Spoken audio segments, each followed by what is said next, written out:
Paper లీకేజీల మీద ఏదైతే సమగ్రంగా సుదీర్ఘంగా సాక్ష్యాలు ఆధారాలతో సహా చెప్పడం జరిగిందో అదే మాదిరిగా ఏపీపీఎస్సీకి సంబంధించి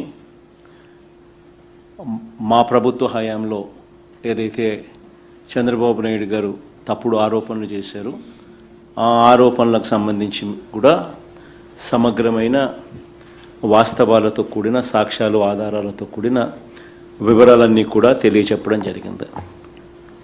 దాని తర్వాత ఛాలెంజ్ కూడా విసిరాం.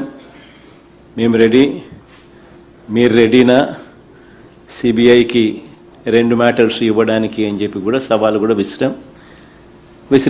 సవాలు విసిరిన తర్వాత కూడా ఇంతవరకు ఆ టాపిక్ మాత్రం మాట్లాడరు. ఆ సాక్ష్యాలు ఆ ఆధారాల మీద మీ వివరణ ఏమిటి అన్నది మాత్రం మాట్లాడరు. ఏదో కోడిగుడ్డు మీద ఈకలు పీకినట్టుగా మీడియా కాన్ఫరెన్స్ అయిపోయిన తర్వాత మీలాంటి విలేకరులు అడిగిన ప్రశ్నలకు ఏదో వాటికి సంబంధించి ఏదో కోడిగుడ్డు మీద ఈకలు పీకినట్టుగా వక్రీకరించే కార్యక్రమం చేసి మాట్లాడతారు. ఓకే, నా గోయింగ్ ఫర్దర్. ఆ రోజు చెప్పడం జరిగింది. ఈరోజు నెక్స్ట్ వీక్లో రాష్ట్రంలో ఉన్న కరువుకు సంబంధించిన విషయాల మీద, కరువు తీవ్రత, కరువు పరిస్థితి, గవర్నమెంట్ కరువు ఉన్న సమయంలో ఏ రకంగా స్పందించాల్సిన రీతిలో స్పందించకుండా ఉండి రైతులను ఏ రకంగా ఇబ్బంది పెడతా ఉంది అనే అంశం మీద ఒక టాపిక్ అయితే, రెండో టాపిక్ బీసీలకు సంబంధించిన రిజర్వేషన్లకు సంబంధించి చంద్రబాబు నాయుడు గారు చేస్తూ ఉన్న డ్రామా, అసలు బీసీలకు నిజంగా ఎవరి హయాంలో మంచి జరిగింది అన్నది వాస్తవాలతో కూడిన సమగ్రమైన వివరణ. మూడో విషయం, రాష్ట్రాన్ని ఈరోజు కాటేస్తూ ఉన్న గంజాయి సమస్య. ఏకంగా పోలీసుల్ని గంజాయి అమ్మడానికి, గంజాయి విక్రయించడానికి, గంజాయితో డీల్ చేయడానికి ఏకంగా పోలీసులే పాత్రదారులై రాష్ట్రంలో ఏ మాదిరిగా దిగజారిన పరిస్థితులు కనిపిస్తూ ఉన్నాయో వాటికి సంబంధించిన వాస్తవాలు విషయాల మీద మూడో సబ్జెక్టు ఈరోజు టచ్ చేస్తా. మొదటి సబ్జెక్టుకి సంబంధించి కరువుకు సంబంధించి కరువుతో మొదలెడదాం. ఇవాళ రాష్ట్రంలో కరువు ఎంత తీవ్రంగా ఉంది అన్నది మొట్టమొదటిగా అందరం కూడా ఫస్ట్ అర్థం చేసుకుంటే, ఆ తర్వాత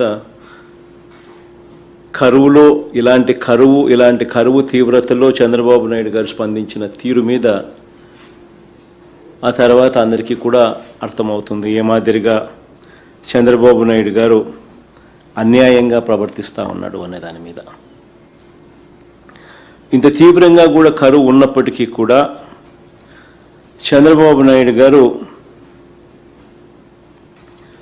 ఆ కరువు ఇంత తీవ్రంగా ఉంది అని చెప్పి దానికి సంబంధించిన డేంజర్ బెల్స్ మోగుతూ ఉన్నా కూడా ఆయన దగ్గర నుంచి స్పందన కనిపించని పరిస్థితి ఈరోజు రాష్ట్రంలో ఉంది. ఇవాళకి రాష్ట్ర వ్యాప్తంగా వర్షపాతం లోటు అంటే జూన్, జూలై, ఆగస్టు నెల ఆగస్టు 25, 26 తారీఖుల దాకా తీసుకుంటే, జూన్, జూలై, ఆగస్టు 25, 26 తారీఖుల దాకా తీసుకుంటే -52% రాష్ట్రంలో ఈరోజు వర్షపాతం లోటు. వర్షపాతం లోటు ఇంత తీవ్రంగా కనిపిస్తూ ఉన్నా కూడా కోస్తాంధ్రలో -47.18%, రాయలసీమలో -52.36%. ఏ జిల్లా చూసినా కూడా లోటు కనిపిస్తూ ఉన్న పరిస్థితి.